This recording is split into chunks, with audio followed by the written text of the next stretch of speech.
Bismillahirrahmanirrahim. Assalamualaikum warahmatullahi wabarakatuh. Alhamdulillahi rabbil alamin. Segala puji bagi Allah yang maha dekat. Selalu harus kita yakini itu.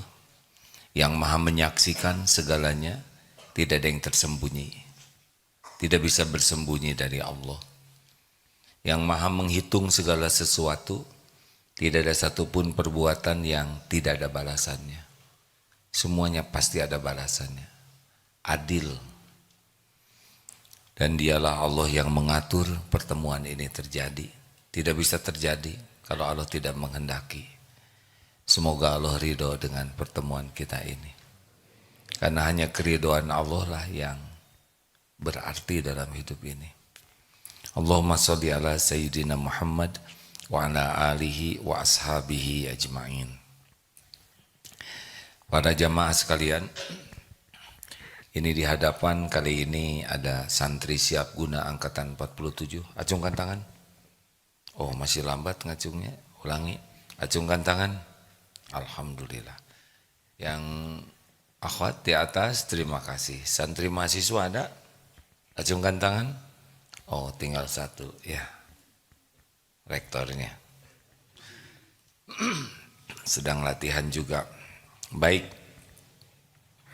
kali ini akan mengkaji 4 hadis yang menurut ulama ternyata semua akhlak itu bermuara pada 4 hadis ini.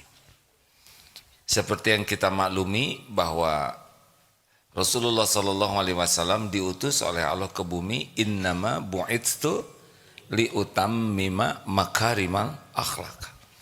Sesungguhnya hamba diutus ke bumi hanyalah untuk menyempurnakan kemuliaan akhlak. Jadi kalau kita ingin tahu siapa orang yang paling kuat imannya, ayyul mu'minina afdalu, siapa di antara umat Islam yang paling top imannya, jawaban Rasulullah adalah ahsanuhum khuluqa, orang yang paling mulia akhlaknya. Kalau ingin tahu siapa orang Islam yang terbaik, lihat saja akhlaknya. Apa timbangan amal yang paling berat di akhirat? Akhlak. Timbangan terberat itu timbangan akhlak. Siapa yang ketika dibangkitkan paling dekat dengan Rasulullah di yaumul qiyamah, yang paling mulia akhlaknya. Siapa yang akan mewarisi surga tertinggi, yang paling mulia akhlaknya. Maka kalau mau punya cita-cita, bercita-citalah menjadi orang yang memiliki akhlakul karimah. Pertanyaannya, kenapa orang susah berakhlak baik? Karena imannya kurang. Kenapa imannya kurang? Penyebabnya 2. Kenapa orang susah berakhlak baik? 1, lemah ilmu agamanya kurang. Karena ilmu agamanya kurang, maka dia akan lemah iman dan lemah amal. 1, lemah ilmunya. Yang kedua, lemah jiwanya. Dirinya kalah oleh malas, kalah oleh nafsu, kalah oleh ketamakan dunia. Pokoknya kalah dirinya itu oleh nafsunya.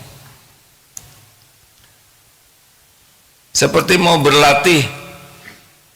Oh begini, semua, maaf ya, neraka itu dipenuhi oleh sesuatu yang disukai oleh nafsu.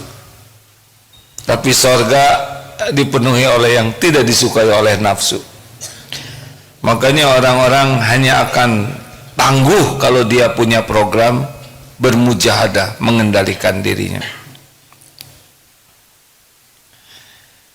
Orang yang akhlaknya baik, walaupun ibadahnya masih standar, dia dicatatkan sebagai ahli tahajud, ahli saum. Berikut ini ada 4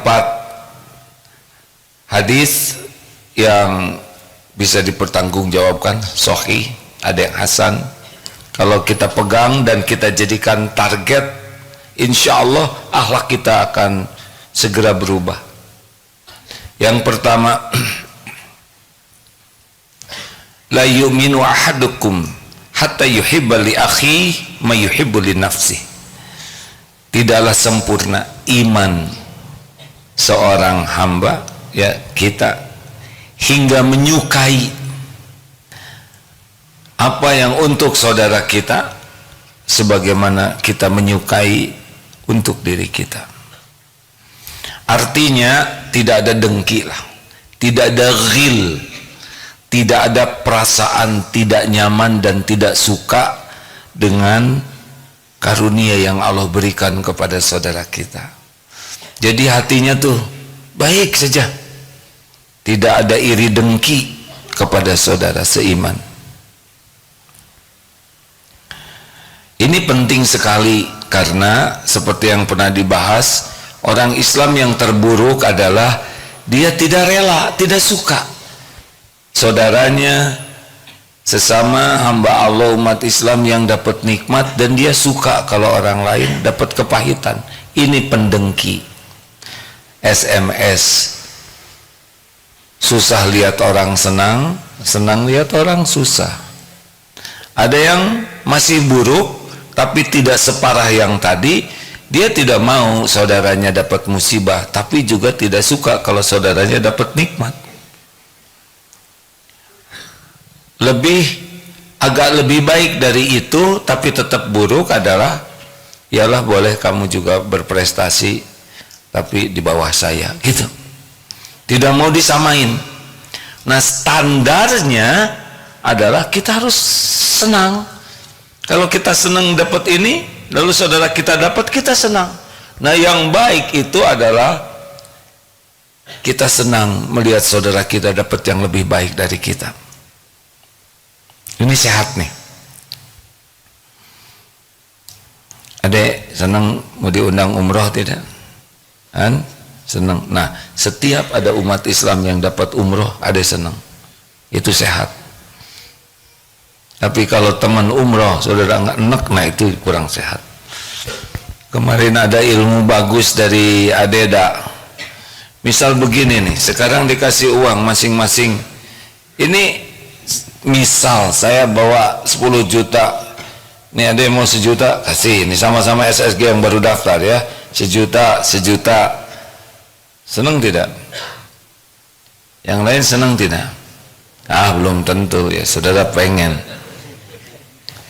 Udah gitu, ini teman sebelahnya, ah kalau gitu bapak saya kasih 5 juta. Ini jadi bahagia tidak? Yang dikasih 1 juta bisa tidak bahagia? Hah? Kenapa dia 5 juta? Padahal sama-sama dikasih. Ini nih aneh, dia tidak apa-apa dikasih 1 juta udah senang, tiba-tiba sebelahnya dikasih 2 juta jadi sebel. Kenapa? Ini penyakit. Namanya juga sama-sama dikasih, betul tidak? Atau misalkan kemarin perumpamannya begini, adek, ayo kita jalan ke Dufan, diongkosin. Ada nih, pas tahu ke sana, temennya ya udah kamu diongkosinnya jalan-jalan ke Singapura. Hah? Kenapa saya ke Dufan begitu? Padahal ke sana juga gratis. Ini mengerti tidak hadirin? Nah, berapa banyak di antara kita yang sering tidak rela. Misalkan punya karyawan kerja di sini, kemudian suatu saat keluar, kemudian membuat usaha yang sama, lalu usahanya maju, terus sakit hati. Kenapa? Kalau Allah mau memberi, kenapa kita sakit hati? Tidak boleh ada sakit hati, tidak boleh ada jengkel, tidak boleh ada kesel. Kalau Allah membagikan nikmat kepada siapa yang Allah kehendaki, kita ikut bahagia. Ini latihannya.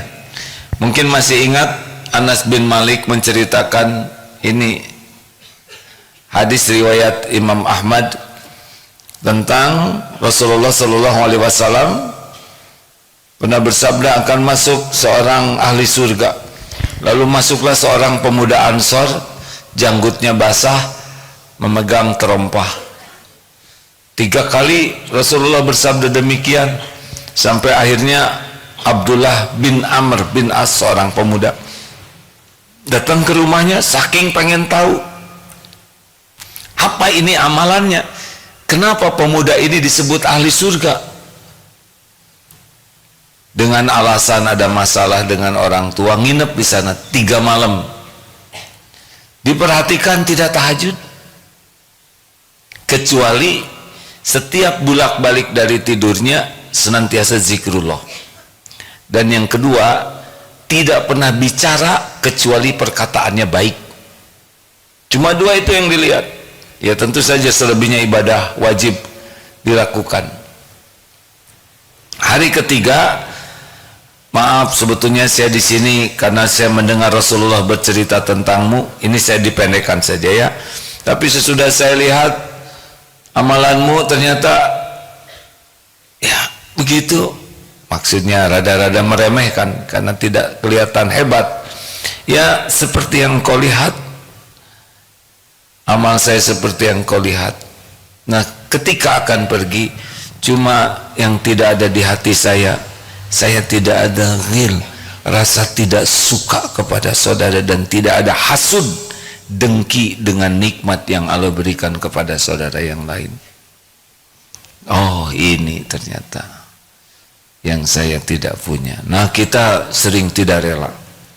Adik kakak saja sering tidak rela dapat nikmat. Adik dapat ini, kakaknya nggak dapat, tidak rela. Kakak dapat, adik tidak dapat, tidak rela. Nilai agak bagus, tidak rela. Kita sering tidak rela dengan nikmat yang Allah berikan kepada saudara kita. Ini penyakit.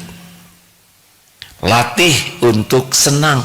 Terserah Allah mau membagikan nikmat kepada siapa saja. Benar? Kenapa kita harus jengkel? Dan jengkelnya kita tidak merubah apapun selain merubah diri kita jadi orang yang dibenci Allah.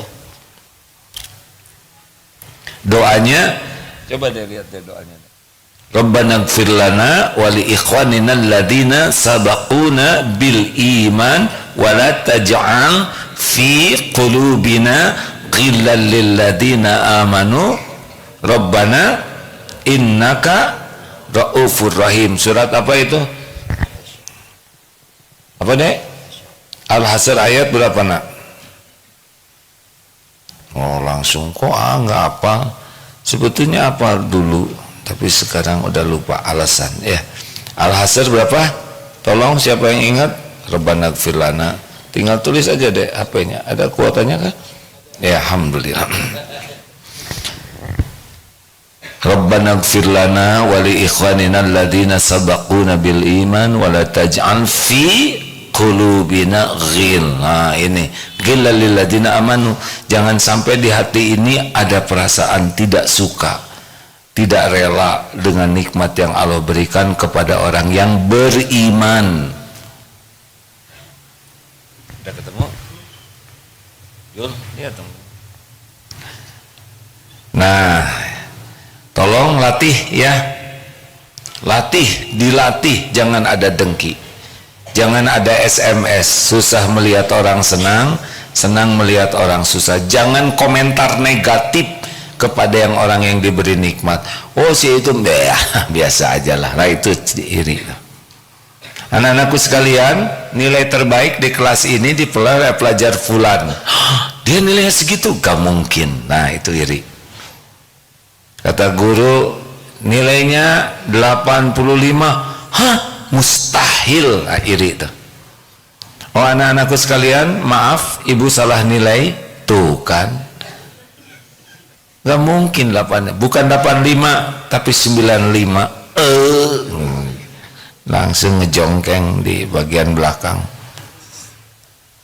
Tiap orang, tiap nikmat itu milik Allah, dan Allah yang membagikan sesuka Allah kepada siapa yang Allah kehendaki. Dan kita harus ikut bahagia dengan nikmat yang Allah berikan kepada saudara kita. Itu kuncinya, mau akhlak baik. Jangan komentar negatif. Kalaupun ada di sini hasidin, ada hasad, diam saja. Kalau perlu ikut muji, ikut mengucapkan selamat. Misalkan bertanding kita kalah, ya nggak apa-apa, nggak harus menang kok. Yang penting jadi amal soleh bertanding. Maka kalau santri di sini ikut pertandingan tidak didoakan menang, rugi. Kenapa tidak didoakan menang? Ya karena kalau didoakan menang berarti mendoakan yang lain kalah. Padahal saudara kita juga.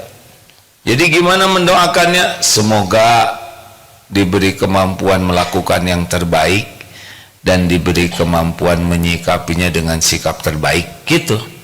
Sehingga jadi amal soleh. Kalau memang takdirnya menang, itu yang terbaik, semoga jadi amal, tapi tidak ujub. Kalau memang tidak ada takdirnya menang, ya tidak apa-apa, yang penting jadi amal soleh dan tetap ridho, nggak ada ruginya. Kalau mau piala gampang, beli aja sendiri ya. 2, ada yang meminta nasihat kepada Rasulullah dan Rasulullah bersabda, la taghdab, jangan marah. Ada hadis lain, la taghdab walakal jannah, jangan marah, bagimu surga. Surat Ali Imran 134, ciri orang yang bertakwa adalah alladzina yunfikuna fis sarra'i wadh-dharra wal kadhiminal ghaidh, menahan amarah. Jadi adik-adik para santri semua harus punya target menjadi orang yang bisa menahan amarah. Bukan tidak punya marah, kita akan tersinggung, kita akan sakit hati, kita akan kecewa, kita akan terluka, kita juga ada jengkel, kesel, sebel, tapi ditahan sehingga tidak menjadi perilaku zolim. Jadi pemarah itu bukan wibawa. Kan ada yang menganggap marah tuh harga diri. Enggak, salah. Bukan yang perkasa itu yang jago gulatnya, tapi alladzi yamliku nafsahu indal ghadab. Hadis riwayat Bukhari Muslim. Orang yang perkasa itu adalah orang yang bisa mengendalikan amarahnya. Ini penting para santri semua ya, kita lihat bagaimana berjatuhan orang dari kedudukan, jabatan, kehormatan karena pemarah. Rasulullah Sallallahu Alaihi Wasallam bukan pemarah, walaupun beliau pernah marah, tapi marahnya bukan karena pribadi, tapi karena urusan kebenaran. Latih. Jangan mudah jengkel. Pasti ada yang bikin kesel, itu latihannya ya. Bagaimana kalau ada yang nyebut monyet? Jawaban kita bagaimana? Hei monyet, jawabannya apa? Coba misalnya, hei monyet lo, bagaimana jawabannya? Oh gimana deh? Bukan. Ah, benar. Hei monyet, bukan ya. Monyet itu ada ekornya, kera ya, nggak ada ekornya. Udahlah. Walladzi bagaimana? Wa ibadur rahman alladzina wa idza khatabahumul jahiluna qalu salaman. Kalau orang-orang jahil, dan ketika orang jahil berbicara yang tidak enak itu ya, orang yang jahil di sana tuh orang yang tidak bisa mengendalikan diri. Di mana aja bisa, itu di rumah, kadang orang tua, kadang adik, kadang kakak, kadang suami, istri, kadang di kantor, atasan, di jalan. Pokoknya kalau ada orang yang ngomongnya nggak enak, qalu salaman. Jawaban kita adalah perkataan yang mengandung keselamatan. Kalau nggak ya diam aja, senyum aja. Itu SOP-nya, nggak usah dijawab. Jadi bukan hebat gitu, apa lu? Oh gue itu mah lemah ya. Otot kawat, balung besi, leher beton, urat kabel, wajah asbes, tapi emosional dia lemah. Kita harus mulai melihat kekuatan itu adalah orang yang bisa mengendalikan amarahnya. Pemimpin pemarah, dia bagian dari masalah. Karena pemarah itu kecenderungannya zolim. Jadi harus bagaimana? Tegas dan santun. Apa bedanya tegas dan marah? Kalau marah, satu, tidak jelas. merembet kemana-mana, enggak terstruktur. Dan yang kedua, zolim. Kalau dari sini marah, keluarnya nanti zolim. Kalau tegas begini, ini belum mencari contoh yang lebih baik. Prank piring pecah, kemudian berkata, "Bibi, apa ini ya?" Nah, padahal udah jelas piring pecah, nggak jelas ya. "Kamu mau menghancurkan rumah tangga ibu ya?" Nggak mungkin. Dari piring pecah rumah tangga hancur. "Di mana sih mata kamu?" Nah, ini nggak jelas. Padahal mata bibi di sana. "Itu otak jangan ditaruh di dengkul." Nggak muat, nggak muat. Tempurung dengkul kecil. Ya, ibu belum belajar biologi. "Dasar kamu ini orang kampung." Di kampung CRT. Ya, berat ini. Makanya kalau orang marah tuh gak pugus sama sekali ngomongnya tuh. Ya, dan zolim. Hanya maunya menyakiti. Dan nafsu itu seperti meminum air laut. Makin diminum, makin haus. "Dengar dong, jangan nunduk aja." Ini juga dengar. Tuh, menjawab lagi, ha? Kalau diam, jawab. Gitu. Kalau udah jawab terus, gitu. Semuanya salah. Memang kalau orang nafsu, akalnya turun. Makin nafsu, makin turun akal. Makin tidak bisa berpikir jernih, tidak bisa memikirkan resiko. Makanya kata Ali bin Abi Thalib karamallahu wajhah, jangan memberikan janji ketika kita bahagia, senang, kita lagi happy. "Oh, nanti ya kamu saya beliin mobil." Udah, dia sendiri tidak punya. Dan jangan mengambil keputusan ketika sedang marah. "Ya udah kalau gitu saya keluar dari pekerjaan ini." Nyesel sudah itu. "Ya udah saya mau pergi." Pergi kemana? Tidak boleh ngambil keputusan kalau lagi marah.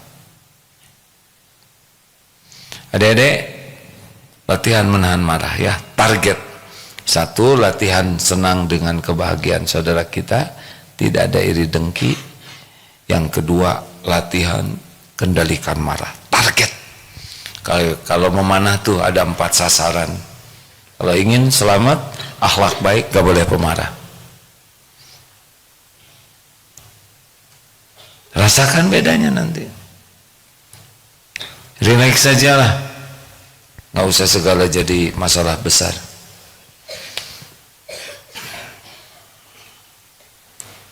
Tiga,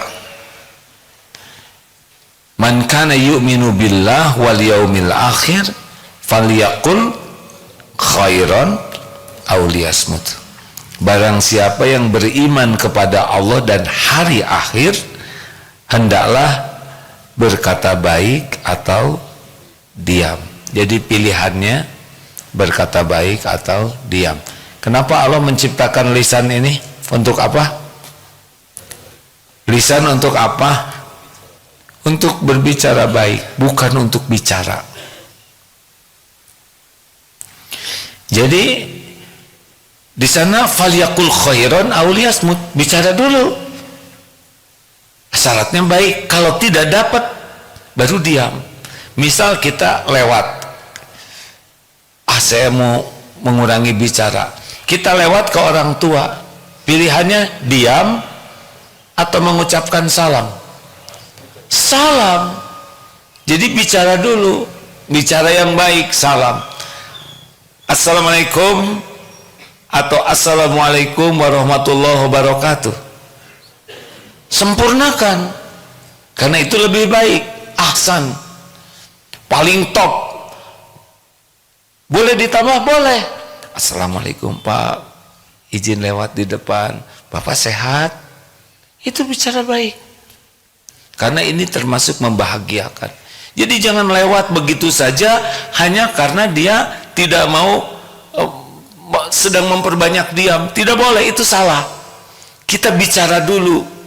Kalau bicaranya baik, kalau tidak punya perkataan baik, disampaikan dengan pilihan kata terbaik, dan nada juga menentukan. Nada tuh hati, seperti monyet, monyet, monyet, gak ada masalah.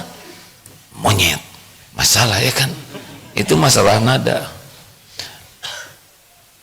Coba perang, serbu, bingung ada. Kebayang prajuritnya, serbu, baru bergerak. Itu masalah nada, kata-katanya sama ya nggak?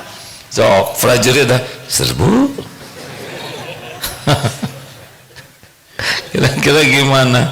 Hah, paling begitu, bukannya nembak. Zen ngerti. Pilihlah nada terbaik, kata terbaik. Apa syaratnya bicara baik? 3. 1, niat. Apa maksud bicara ini? Harus jelas dulu. Seperti sholat, ini sholat apa nih? Tahiyatul masjid, qobla subuh, sholat subuh, sama 2 rakaat. Harus jelas dulu niatnya. Saya bicara mau apa?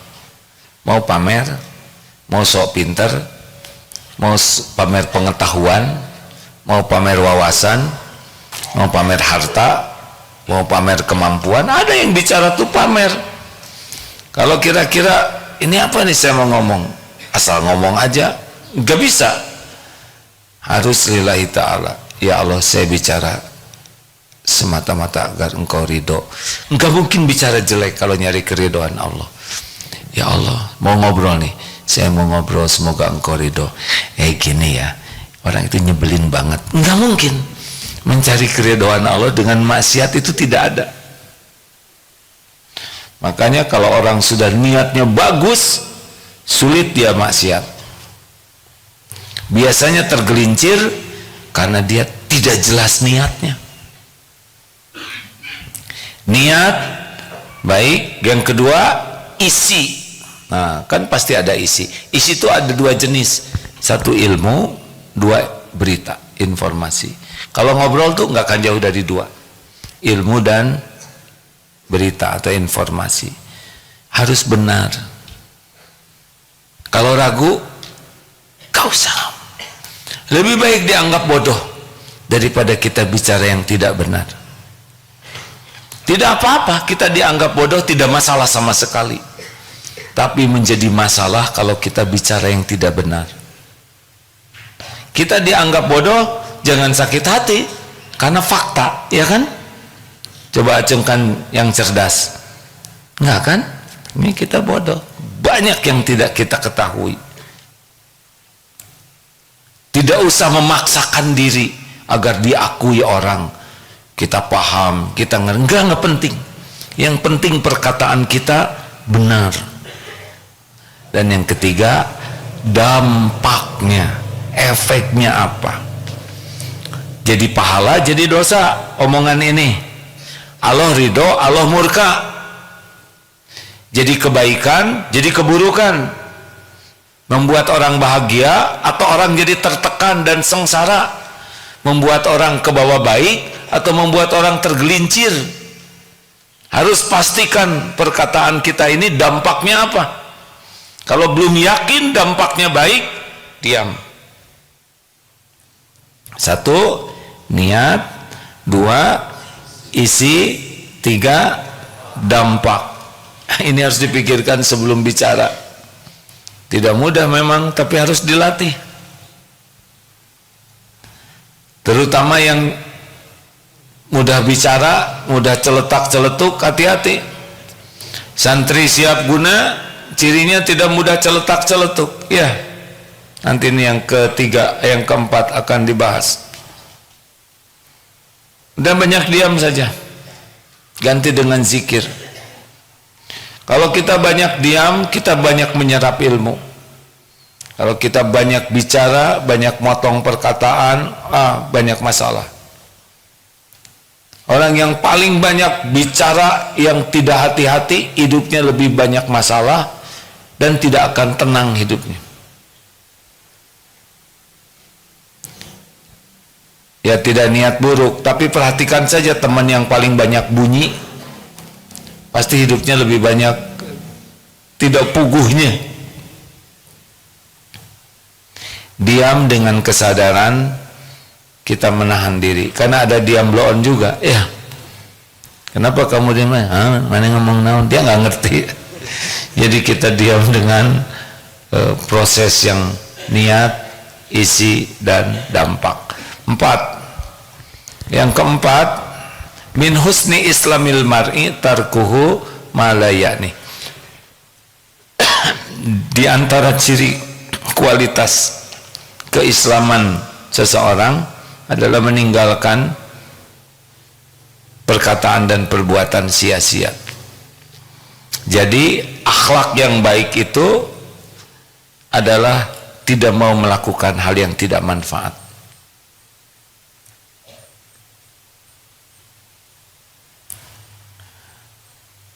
Tinggalkan apapun yang tidak manfaat, pastikan hanya yang manfaat. Karena setiap kita melakukan sesuatu pasti menggunakan waktu, sedangkan waktu adalah aset kita, tidak akan kembali lagi. Seperti lemari 24 jam, 24 lemari. Tiap lemari ada laci-lacinya, menit. Diisi yang manfaat, hanya itu yang membuat kita bisa berbekal pulang. Kalau tidak diisi yang manfaat, bolong. Setidaknya kita mengkhianati nikmat waktu kalau tidak digunakan manfaat. Makanya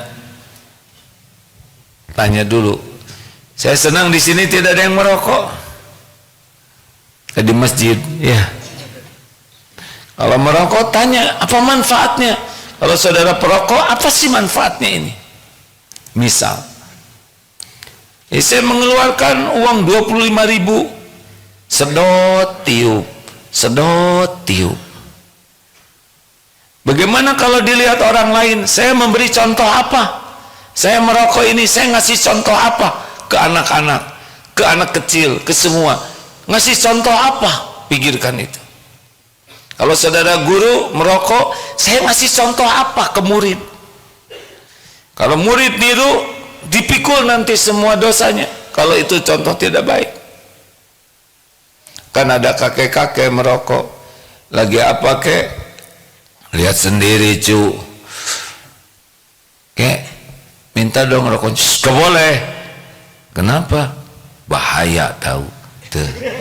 Kata cucu, ya Allah, nih kakek udah tua nggak ngerti bahaya. Aneh, cucunya nggak boleh, kakek ngerokok. Ke paru-paru manfaat tidak dengan asap rokok. Ini bukan perkara fatwa ya, ini perkara kecerdasan kita saja. Sedot, faktanya asap rokok itu ke paru-paru bermanfaat atau membawa mudarat? Itu kan tidak cuma masuk, dikeluarin lagi, kan nggak ada kerjaan. Sedot tiup. Asap rokok untuk orang lain manfaat atau mudarat? Sudah. Kalau ingin bisa berhitung dengan apa yang mau kita lakukan, uang 25.000 mending sedekah atau hanya beli seperti itu? Ya, hitunglah. Jadi sederhana hadirin ya. Kalau ingin jadi muslim yang baik, berakhlak baik, selalu berhitung. Kita ini seperti berjalan di sekitar onak dan duri, selalu hati-hati dalam mengambil keputusan. Kan ada yang sambil diam tuh tangannya begini. Coba itu, manfaat tidak? Sambil entak duduk. Bagaimana kalau diijabah begitu seumur hidup? Mau? Tidak. Jangan lakukan yang tidak manfaat. Gerakan tubuh kita.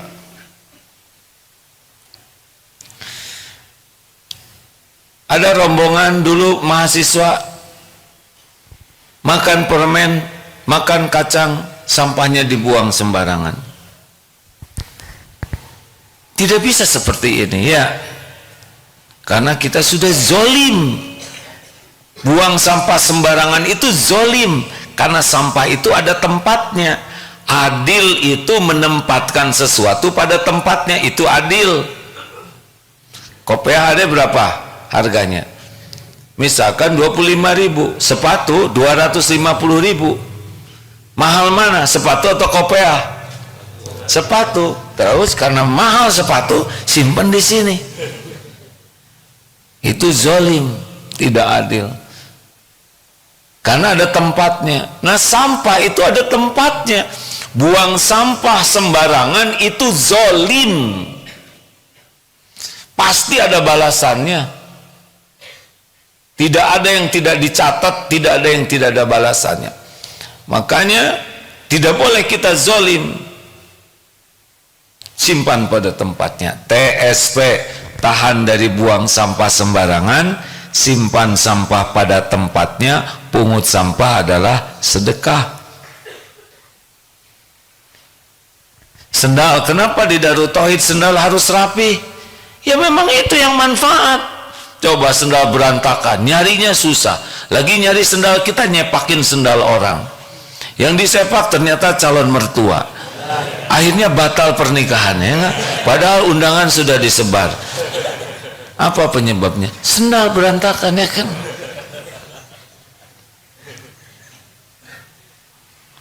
Adik-adik, tolong ya, selalu mikir. Otak ini mikir dan zikir itu dua sejoli. Afala tatafakkarun. Kenapa kamu tidak mikir? Dan habis mikir jadi zikir.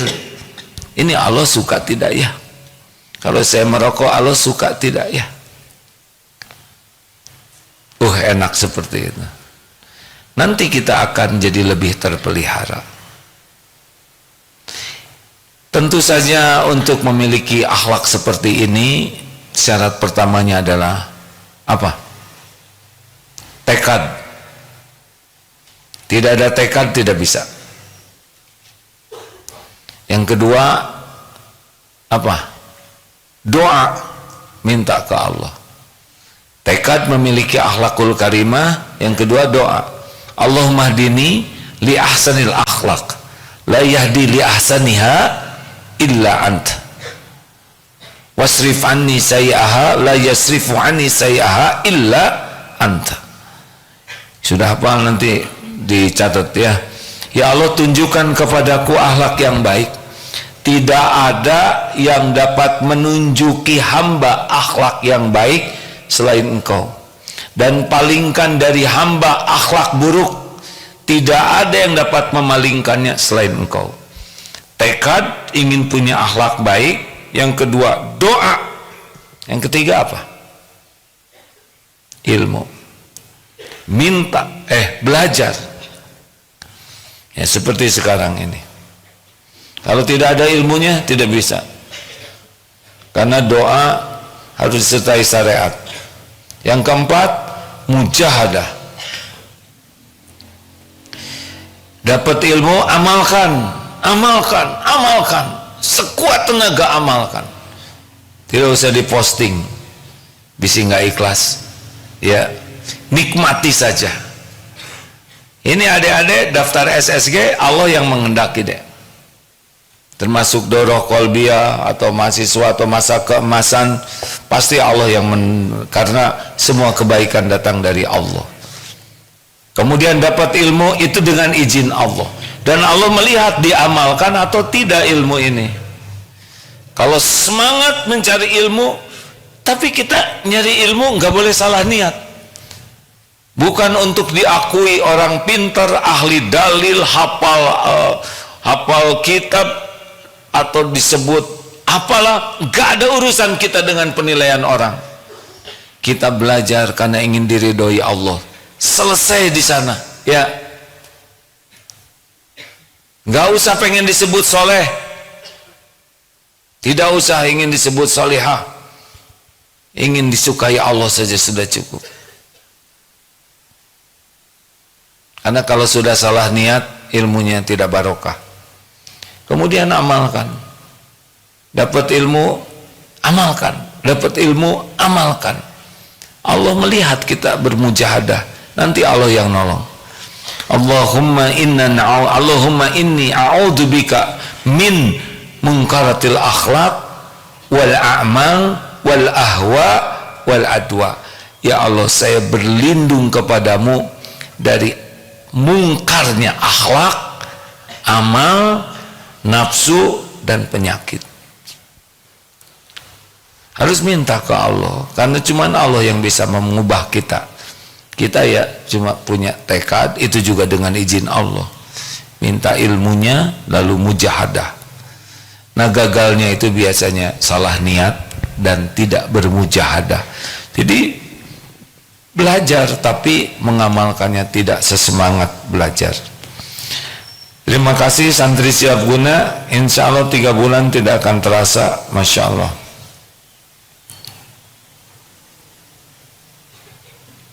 Ada pertanyaan? Ya dek, maju, maaf.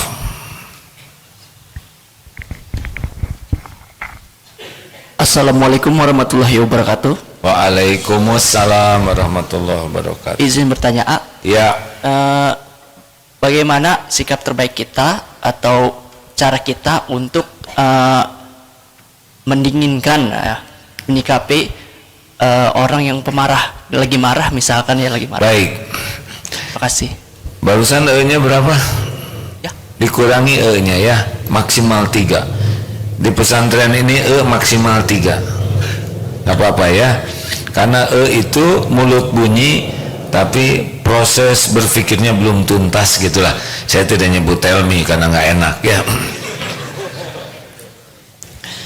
E dikurangi, jangan sampai itu kan saya akan bicara apa ya, saya mau nanya apa coba, loh bagaimana saya tahu.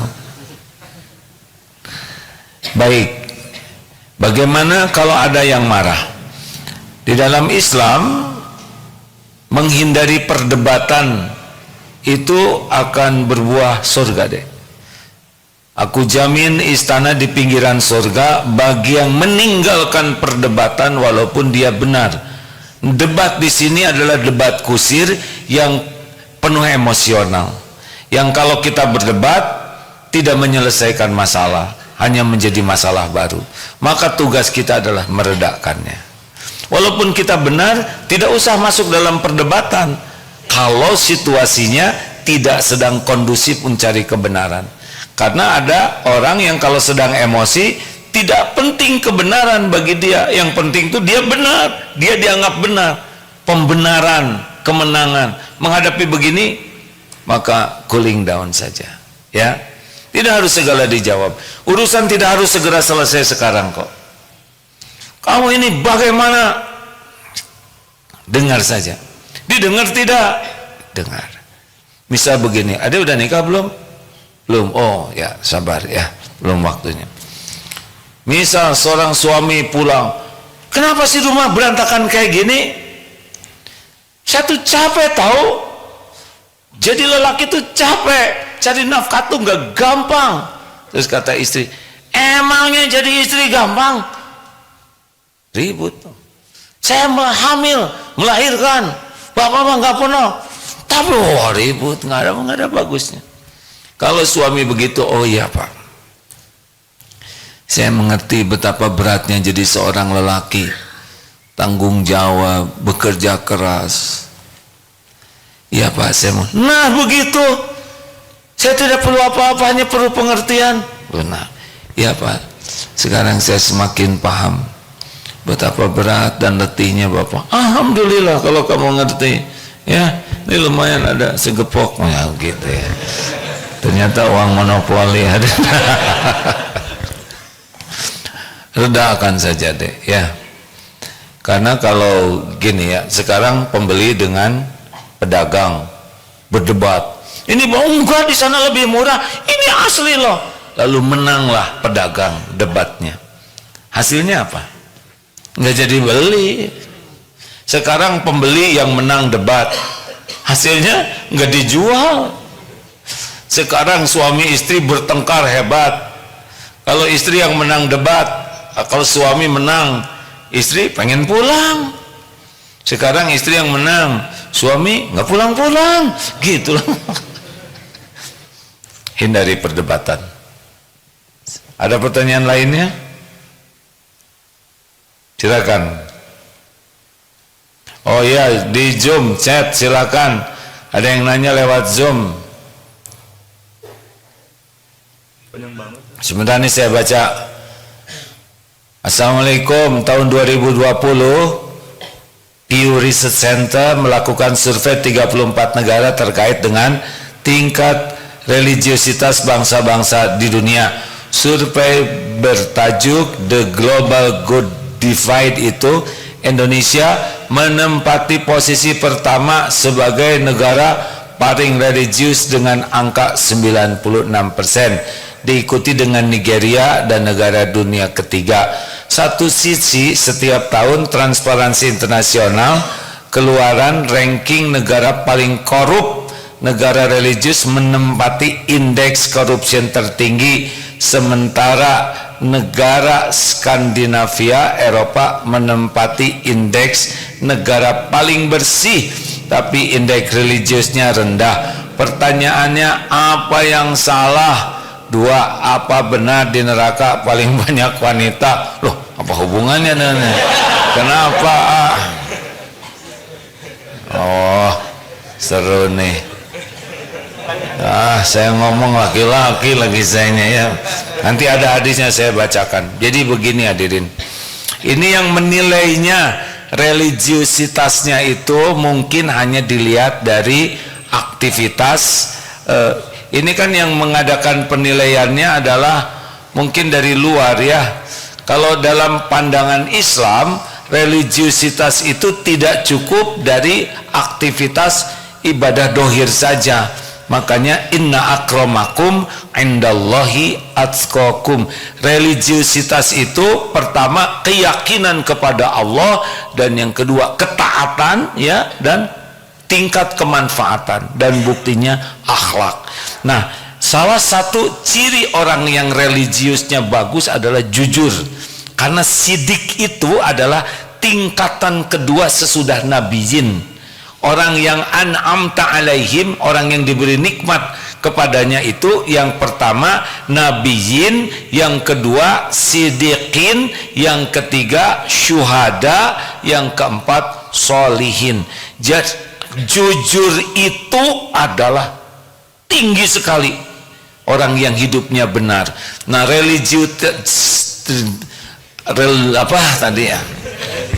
religiusitasnya ini penilaiannya, kalau merujuk kepada penilaian Islam, tidak cukup hanya kelihatan waktu sholatnya saja. Jadi harus berbuah kepada akhlak. Tapi ya alhamdulillah, cuma ya itu memalukan ya. Satu sisi senang disebut religinya bagus, tetapi sisi lain belum membuktikan akhlaknya bagus. Kalau orang yang religinya bagus, dia jujur, dia tidak akan munafik. Koruptor itu kan munafikin, pencuri, dia penipu, pembohong, pengingkar janji, dia tidak amanah. Dalam Islam bukan orang yang religi, walaupun dia sholat, tetapi dia tidak termasuk orang yang bagus, karena munafik. Kan korupsi itu berarti dia pendusta, berbohong. Kemudian dia penipu, ya, dia mengkhianati janji, dia mengabaikan amanah, itu munafik. Ya, kita tugas saja, kita tidak cukup untuk jengkel, tapi ya beginilah hasilnya. Jadi dengan melihat situasi begini, ya apa yang bisa kita lakukan? 3M. Mulai dari diri sendiri. Yang kedua, mulai dari hal yang kecil, dan mulai saat ini. Jengkelnya kita terhadap keadaan, kita harus bagian dari solusi, bukan hanya bagian jengkel. Hadisnya tentang wanita benar. Ini ada hadisnya ya. Saya harus buka nih, maaf. Jadi hadis tentang wanita masuk neraka banyak ini. Sebentar ya. Alhamdulillah. Jadi sesudah pulang dari Isra Miraj, alhamdulillah ketemu nih ya. Oh, ini bukan Isra Miraj. Hadis riwayat Bukhari dan Muslim. Hadis sahih. Selesai sholat dari sholat khusuf, sholat gerhana, Nabi SAW bersabda menceritakan surga dan neraka yang diperlihatkan kepada beliau ketika sholat.